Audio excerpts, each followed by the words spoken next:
Pradeep sir, में दो चीजें थी अभी जो आज हम देख रहे थे, बाकी तो आपने सुना ही सबको। तो मैं अध्यक्षीय टिप्पणी इसीलिए कहा था कि आपके पास बहुत सारा अनुभव है, तो आप निश्चित तौर पर बहुत सारी और कुछ एड ऑन कीजिएगा। और साथ साथ जो मोदी जी ने आज, वो मैंने शुरुआत की थी अरुण जी से, अरुण जी का थोड़ा बोलो। लंबा हो गया तो उस पर नहीं बोल पाए थे वो, क्योंकि इमरजेंसी वाला जो एक बात थी है और उसमें घिरे अभी हैं हम आज जो डिटेल शुरुआत। में है सिया, जी जी, शुरुआत जो हुई तो है उसमें करिए उसमें हम भी जो हम उठते हैं ना, गिरा गया है उनको। आपकी टिप्पणी प्रदीप हम सर। उठते हैं, अगर हम उठते हैं। सुशील जी कुछ बोल रहे हैं? नहीं नहीं, आप वो कुछ फोन पे बात कर मैंने। सबसे बड़ी चीज जो ये है कि जो आज दिखाई दिया मुझे, वो विपक्ष के दृष्टिकोण से क्या है, सत्ता पक्ष के दृष्टिकोण से क्या है, लेकिन एज ए नागरिक, एज ए भारतीय के नाते सबसे बड़ा संतोष दिखाया हम लोग को हुआ कि 10 साल से जो पार्लियामेंट अनपार्लियामेंट्री टर्म्स पे, नॉन डेमोक्रेटिक टर्म्स पे चल रही थी, वो वापस आएगी। 10 साल में संसद में क्या हुआ संजीव जी, वो भयानक हुआ है। कॉन्स्टिट्यूशन छोड़िए, हर चीज की इन्होंने ऐसी तैसी कर दी। 150 लोगों को एक साथ निकाल देना, बिना बिना पढ़े बिल पास कर देना, बिना स्टैंडिंग कमेटी के देखे हुए, कमेटी की मांग को डाल के बिना कमेटी में गए, एक से एक इम्पोर्टेंट बिल पास हो गए, हल्ले हंगामे पास हो गए। राज्यसभा में जो पास किसानों का बिल हुआ आपने देखा, वो इन्होंने बहुत सही कहा रविंद्र जी ने कि डिवीजन नहीं, डिवीजन कॉन्स्टिट्यूशनल होना। अगर आप क्या कहते हैं उसको, मुख से या उसको क्या नाम है, आपने पास कर दिया, लेकिन एक मेंबर भी उठ के कह दिया हम ध्वनि मत से पास कर दिया, ध्वनि मत से पास कर दिया, और एक मेंबर ने उठ के कह दिया कि हम डिवीजन चाहते हैं, तो स्पीकर को मजबूर है वो डिवीजन कराना ही पड़ेगा। नहीं हुआ, कुछ नहीं हुआ। तो सबसे बड़ा आज जो ये दिखाई दिया आज के उससे कि अब ये नहीं होगा। संविधान जो बार बार दिखा रहे थे लोग, मुझे लगता है उसके प्रति कहीं ये था कि साहब अब ये जो डेमोक्रेसी की सर्वोच्च संस्था है वो संविधान से चलेगी, मोदी जी के मनमानेपन से नहीं चलेगी, या आप लोग के मनमानेपन से नहीं चलेगी। ये सबसे पहला था। दूसरा निष्कर्ष मैंने ये निकाला देख के कि जो आप क्रिकेट के टर्म में बात कर रहे थे शुरुआत में, कि जो टीमें आई जगह जगह के, ये मैं कह रहा हूँ ये 20 ओवर्स वाला गेम है जहां अलग अलग से टीमें बुलाई गई हैं, दिग्गज है, लेकिन तालमेल का अभाव होता था। अब कि मुझे तालमेल भी दिखाई दे रहा है और आक्रामक है ये टीम। जी जी। दूसरे मुझे लग रहा है कि तीसरे जो आज मुझे दिखाई दिया, राहुल और अखिलेश साथ साथ अगले बेंच पर बैठे थे। ये पूरे पार्लियामेंट का एक तरह से आप समझ लीजिए ये शो करता है कि इनका कॉम्बिनेशन 35 और 102 137-40 का कॉम्बिनेशन जो है वो कोर ग्रुप का काम करेगा विद इन 262 या जो भी है इंडिया का है। और ये कोऑर्डिनेशन काम करेंगे, क्योंकि अकेले 54 लेके कितना कांग्रेस चिल्ला रहे थे, नहीं चल रहा था उसका। तो अब वो पार्लियामेंट का नेचर जो 10 साल से हम लोग सब कुछ डूबे थे, वो थे शायद पुराने ढर्रे पे पहुंच जाए या उससे भी अच्छे ढर्रे पे पहुंच सकता है। एक कहावत है ना, पूत के पांव पल्ले में दिखाई देने लगते हैं, तो आज वो पल्ले में आज वो दिखाई दे रहा था। तीसरे मैं ये कहूंगा कि जो इमरजेंसी की बात थी, प्रधानमंत्री अपने भाषण में मुस्कुरा भी रहे थे, नखरे मत के होना चाहिए, नखरा मत। सबसे बड़ा जो नखरा करने वाला आदमी था, नौटंकी करने वाला आदमी था, वो कह रहा था नखरे नहीं होना चाहिए, चिल्लाना नहीं चाहिए, जनता देख रही है, देख रहे। अरे आप जो कर रहे थे 10 साल से पार्लियामेंट में, आप मणिपुर में इतना सारा कांड हुआ पार्लियामेंट में, जब तक वो नंगी लड़कियों का तस्वीर नहीं दिया तब तक आपने एक बयान तक नहीं दिया। आप बड़े से बड़े कांड हो जाते थे, एक बयान नहीं देते थे। और आप इनको समझा रहे हो, आप 150 सदस्यों को मार्शल से निकाल दे रहे हो।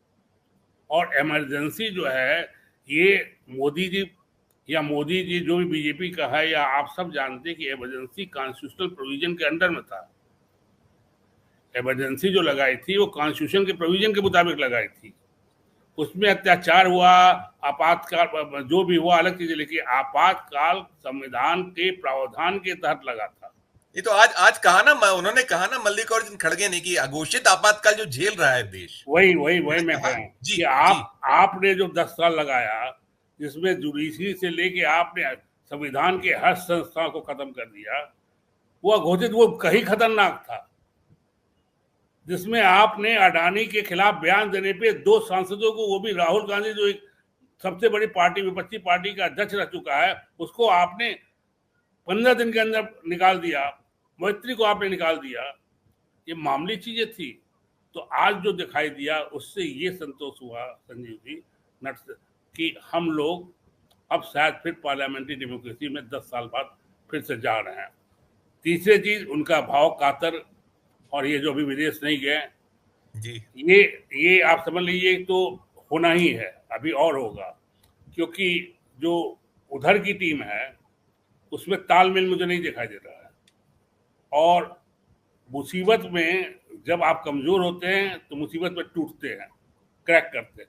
कांग्रेस जैसी पार्टी क्रैक कर गई, बड़ी बड़ी पार्टियां क्रैक कर जाती है, मुलायम सिंह की पार्टी क्रैक कर गई। तो ये जो दबाव पड़ रहा है, इस दबाव को जो मैं कैलकुलेट कर रहा हूँ, इस दबाव को बीजेपी सहन नहीं कर पाएगी, वो क्रैक करेगी। क्रैक करेगी तो क्या होगा वो हम लोग पार्लियामेंट के साथ देखेंगे। लेकिन ये सच है कि ये पार्लियामेंट जो है ये इनके नाक में दम कर देगी। और इन्होंने 15 की सूची जाहिर कर दी है, रिलीज कर दी है 15 मुद्दों की, जिसमें नीट भी है, जिसमें बहुत चीजें, अग्निवीर है, जिसमें बहुत चीजें किसानों का वो है। उन्होंने कर दिया है कि ये उनके मुद्दे रहेंगे, और जो मुद्दे बीच बीच में ये मोदी जी लाएंगे, कुछ ना कुछ मुद्दे तो बीच में लाएंगे, ये कुछ ना कुछ तो ऐसा करेंगे, दाएं बाएं कुछ खेल करेंगे, जो मुद्दे बनेंगे वो भी आएंगे।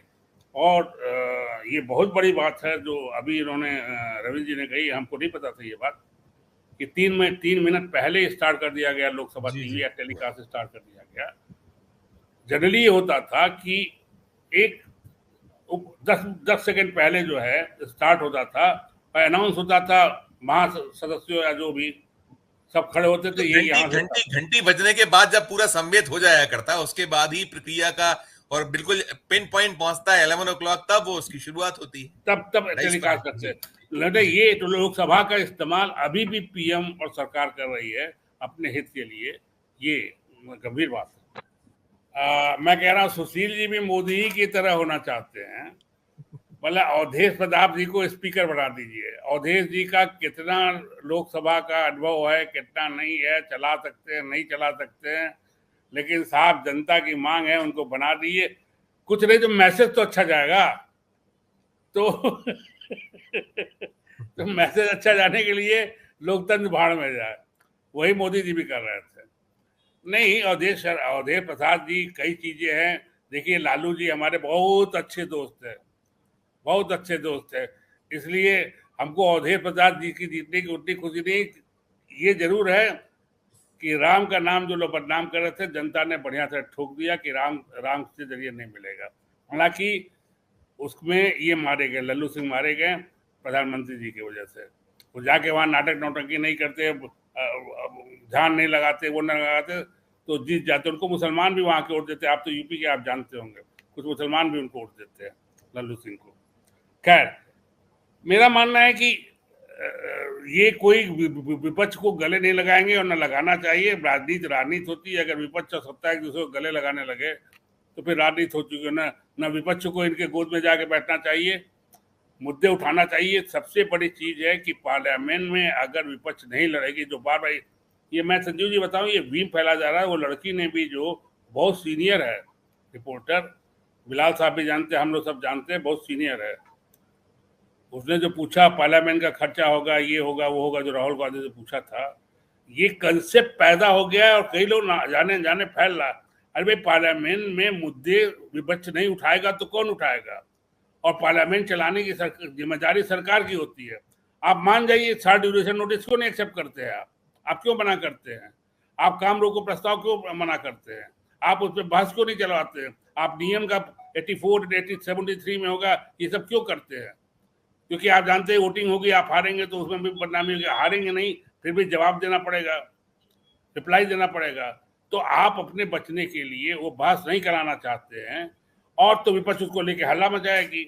आप जेपीसी बचाना नहीं चाहते, नीट है, नीट पे जेपीसी की मांग हो रही है, अगर जेपीसी बैठेगी तो बहुत कुछ हो सकता है, क्योंकि जेपीसी के पास ये पावर है, किसी को भी चाहे वो बुला सकती है। उसके लिए प्रधानमंत्री को भी बुलाना चाहे जेपीसी बुला सकती है, तो जेपीसी नहीं बैठने देंगे। हालांकि ये भी ट्रेजेडी है कि जब मैं कई इशू जानता हूँ, जेपीसी बैठी है, उसका कोई रिजल्ट नहीं था। मिर्जा की बैठी थी और कई हवाला कांड पे बैठी थी, उसका कोई रिजल्ट आया नहीं।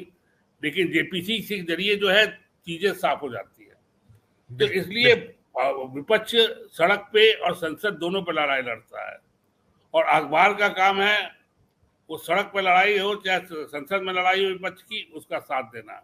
ये डेमोक्रेसी 10 साल 12 साल में जो है, देखिए कांग्रेस जो आप भी अनुभव रहे हैं, चाहे कोई पार्टी रहे हो, सरकार सत्ता का लाभ उठाती है, मैनिपुलेट करती है, हमेशा से करती आई है, लेकिन इस लेवल तक जाके नहीं कि आप तानाशाही और लोकतंत्र में फर्क न नजर आने लगे। तो मुझे लगता है कि अब ये चीजें जो है, ये डर रहे हैं, कातर उतर नहीं है, ये डर रहे हैं, ये सोबर दिखाने की कोशिश कर रहे हैं, अपने को हम्बल दिखाने की कोशिश कर रहे हैं ये, क्योंकि इनको जनता का मूड पता चल गया। इनको पता चल गया उस शिकारी के वेश में काऊ हुआ टोपी लगा के, बंदूक लेके और चुग्गा डाल के वो जनता पसंद नहीं करेगी। वो बिल्कुल खत्म। बिल्कुल।